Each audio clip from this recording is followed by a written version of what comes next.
Assalamualaikum warahmatullahi wabarakatuh. Salam dan bahagia. Kami dari kelompok 6 akan mempresentasikan hasil diskusi kami mengenai sekuritas dilutif. Kelompok kami terdiri dari yaitu yang pertama Isnani Ramadhani, yang kedua Hafsah Nurjana Kusmaningrum, yang ketiga Dini Fitrianingsih, dan yang keempat Alfionita Alifah Hanum. Pengertian sekuritas dilutif. Sekuritas dilutif adalah sekuritas yang bukan termasuk saham biasa, namun dapat dikonversi menjadi saham biasa jika pemegangnya memilih opsi tersebut.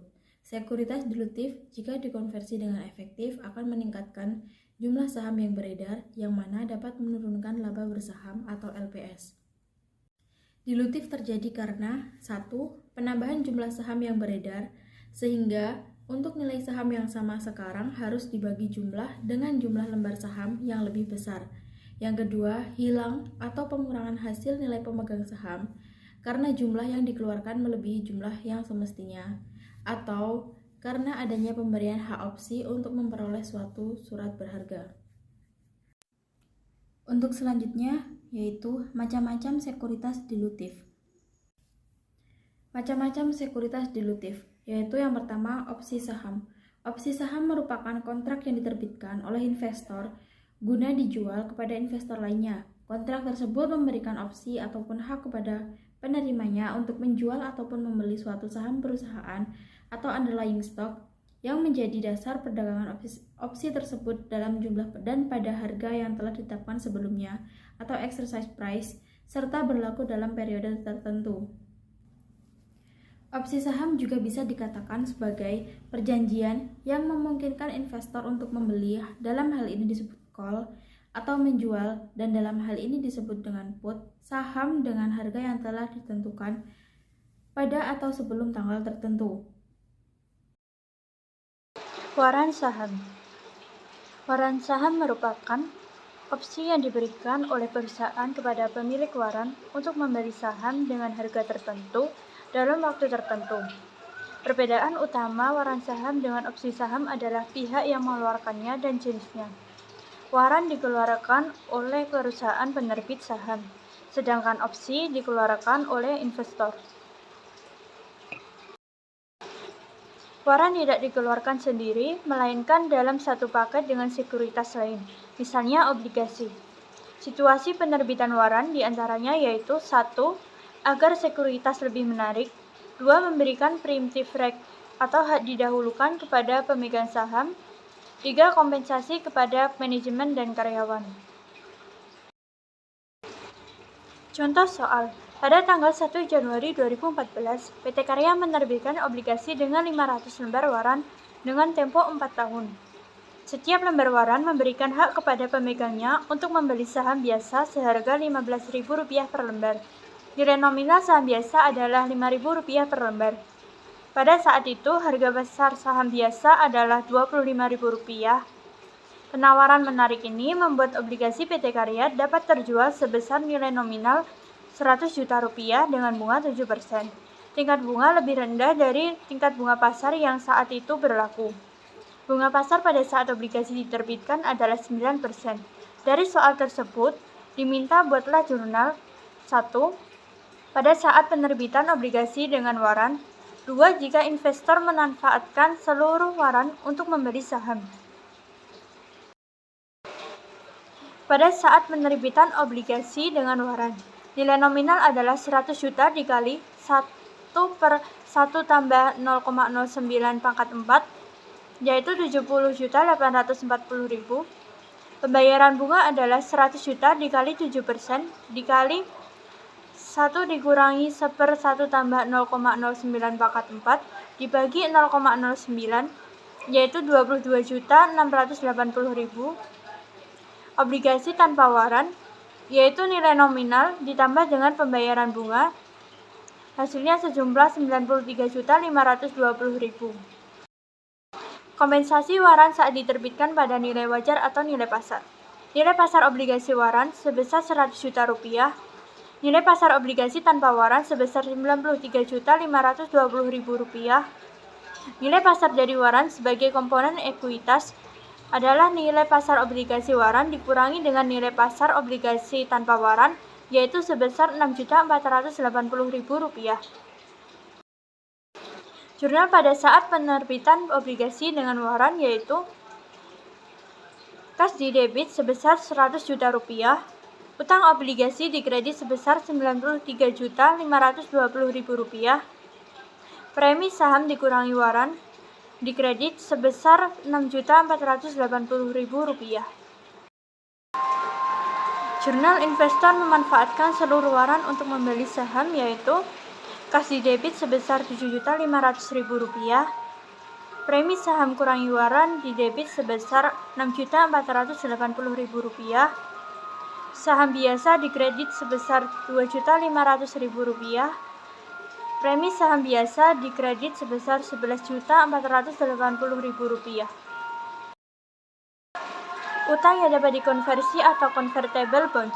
Utang yang dapat dikonversi merupakan utang yang dapat ditukar menjadi saham pada periode yang telah ditetapkan setelah penerbitan. Perusahaan dapat melakukan pembiayaan dengan memberikan proporsi kepemilikan melalui utang dikonversi. Bunga yang dibayarkan lebih kecil dibandingkan dengan tipe utang serupa.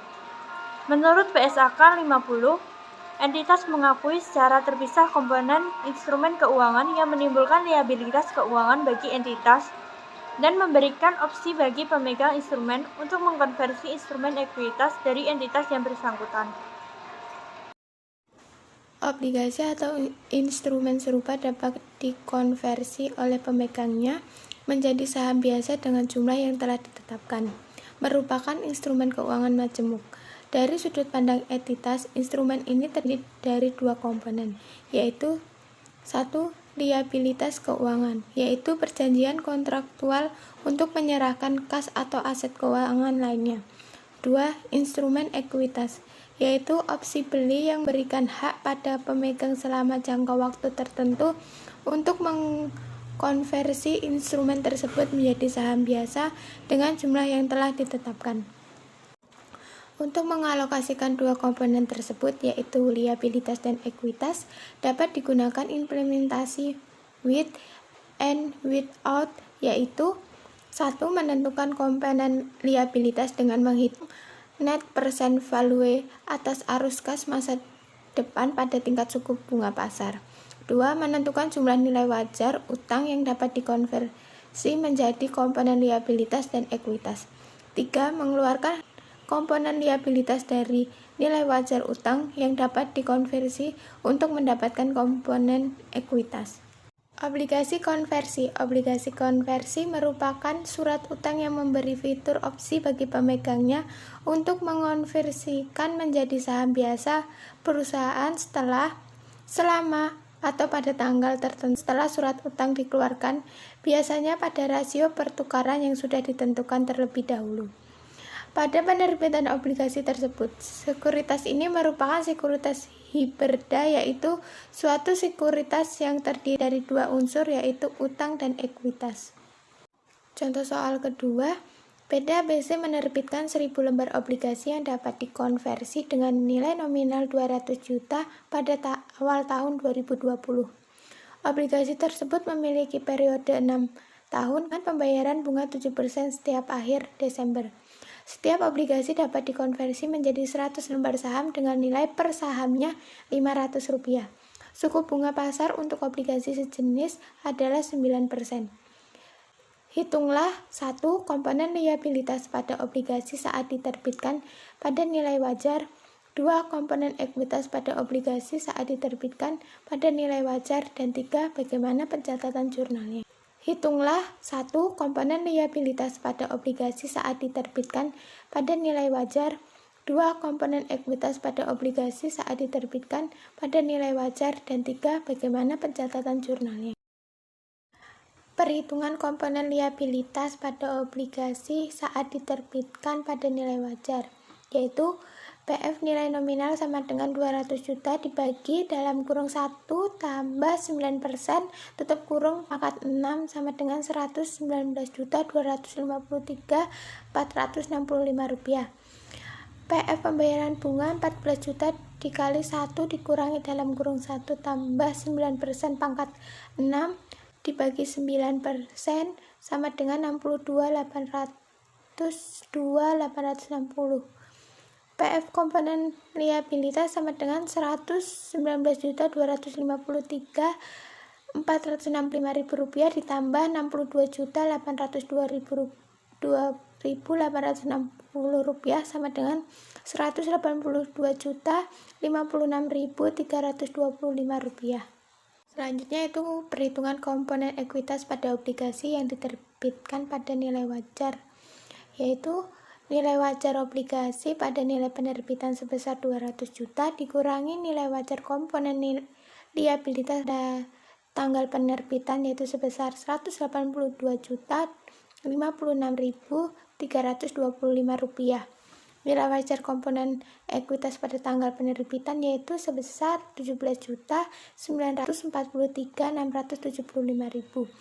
Nah, pencatatan jurnal atas transaksi tersebut yaitu kas di sisi debit sebesar 180.056.325 rupiah, diskon obligasi sisi debit sebesar 17.943.675 rupiah, dan utang obligasi di sisi kredit sebesar 200 juta. 4. Saham preferen konversi.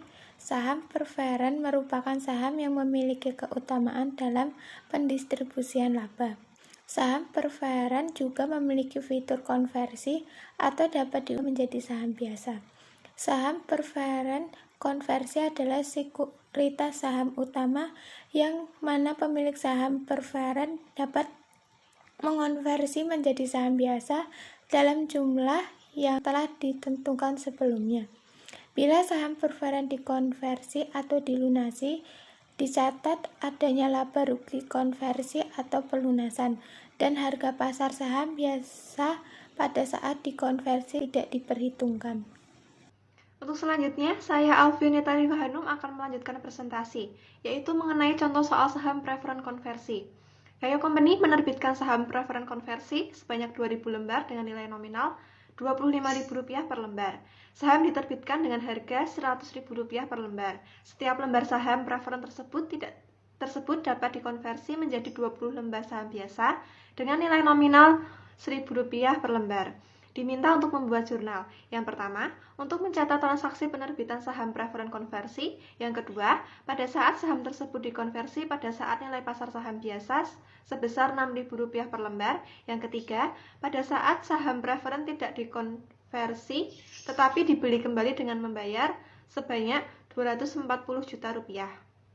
Selanjutnya yang pertama, pencatatan pada saat penerbitan saham preferen konversi. Kas di debit sebesar 200 juta yang didapat dari 2.000 lembar saham preferen konversi dikalikan dengan Rp100.000. Lalu saham preferen dikredit sebesar 50 juta yang didapat dari 2.000 lembar saham preferen konversi dikalikan dengan Rp25.000. Lalu selanjutnya, premi saham ekuitas konversi dikredit sebesar 150 juta yang didapat dari selisih kas dan saham preferen. Lalu yang kedua, pencatatan atas saham dikonversi pada saat nilai pasar saham biasa sebesar Rp6.000 per lembar.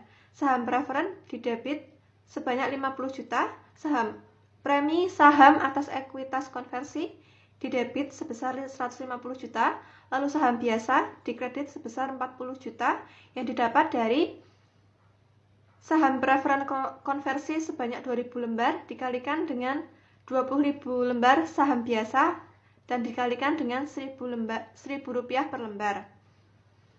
Selanjutnya, premi saham biasa dikredit sebanyak Rp160 juta yang didapat dari selisih saham preferen dijumlahkan dengan premi saham ekuitas konversi lalu dikurangi dengan saham biasa. Untuk yang ketiga, pada saat saham preferen tidak dikonversi tetap saham dibeli kembali dengan membayar sebanyak Rp240 juta. Maka jurnalnya, saham preferen didebit 50 juta, premi saham atas ekuitas konversi didebit 150 juta, lalu laba 40 juta didebit.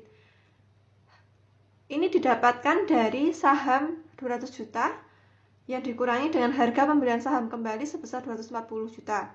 Hal ini termasuk laba karena nilai jual lebih besar daripada nilai saham atau nilai nominal. Lalu untuk yang selanjutnya yaitu kas dikredit sebesar 240 juta rupiah. Selanjutnya yang kelima, kompensasi berbasis saham. Kompensasi berbasis saham merupakan imbalan yang diberikan perusahaan kepada karyawan atau manajemen dalam bentuk saham yang didasarkan pada nilai saham. Imbalan ini muncul karena kewajiban hukum yang tertuang dalam kontrak kerja atau peraturan yang berlaku, atau kewajiban konstruktif. Dalam rencana pemberian opsi saham terdapat masalah utama, yaitu bagaimana cara menghitung beban dan seberapa lama periode alokasi beban yang dikompensasi. Nah, nantinya beban dikompensasi dihitung berdasarkan nilai wajar pada saat saham akan diberikan dan dialokasikan selama periode karyawan bekerja untuk mendapatkan kompensasi tersebut. Selanjutnya, contoh soal. PT ABC merencanakan memberikan saham kepada 10 anggota direksi untuk membeli saham masing-masing sebanyak 1.000 lembar dengan nilai pari Rp600. Opsi diberikan tanggal 1 Januari 2019 dan dapat digunakan selama 6 tahun ke depan. Harga opsi saham adalah Rp2.000 per lembar dan harga pasar saham yaitu Rp3.000 per lembar. Nilai wajar beban kompensasi sebesar Rp16 juta dan perkiraan masa bakti direksi adalah 2 tahun lagi. Pada tanggal 25 Februari 2021, direksi menggunakan 40% dari saham yang diberikan. Jurnalnya, tidak ada pencatatan saat tanggal pemberian opsi pada tanggal 1 Januari 2019. Lalu, untuk pencatatan beban kompensasi tanggal 31 Desember 2019 dan 31 Desember 2020 yaitu beban kompensasi didebit sebesar 8 juta dan agio saham opsi dikredit sebesar 8 juta. 8 juta dihasilkan dari nilai wajar beban kompensasi sebesar Rp16 juta dibagi dengan 2 tahun. Dibagi 2 tahun karena pada pencatatan ini yang baru digunakan baru 1 tahun, dari tahun 2019 sampai tahun 2020. Maka nanti akan menghasilkan 8 juta. Selanjutnya, pencatatan penggunaan saham 40% oleh direksi. Kas didebit 8 juta. Nilai 8 juta diperoleh dari 40% dari 10.000 lembar, yaitu sebanyak 4.000 lembar dikalikan dengan harga opsi saham, yaitu Rp2.000 per lembar. Selanjutnya, agio saham opsi didebit sebesar Rp6.400.000. Ini diperoleh dari 40% dari Rp16 juta. Lalu saham biasa dikredit sebesar Rp2.400.000. Nilai ini dihasilkan dari 40% dari 10.000 lembar, yaitu 4.000 lembar, lalu dikalikan dengan nilai parinya sebesar Rp600. Selanjutnya, agio saham biasa dikredit sebesar Rp12 juta. Ini diperoleh dari 4.000 lembar dikalikan dengan harga pasar saham sebesar Rp3.000 per lembar. Untuk selanjutnya, pencatatan ketika direksi tidak menggunakan opsi sampai jatuh tempo atau tanggal kadaluarsa pada 1 Januari 2018. Agio saham didebit sebesar Rp9.600.000 yang diperoleh dari 40% yaitu sebesar 60% dikalikan dengan Rp16 juta. Agio saham opsi kadaluarsa yaitu dikredit sebesar Rp9.600.000. Sekian presentasi dari kelompok kami. Banyak salah dan kurangnya kami mohon maaf. Wassalamualaikum warahmatullahi wabarakatuh. Salam dan bahagia. Terima kasih.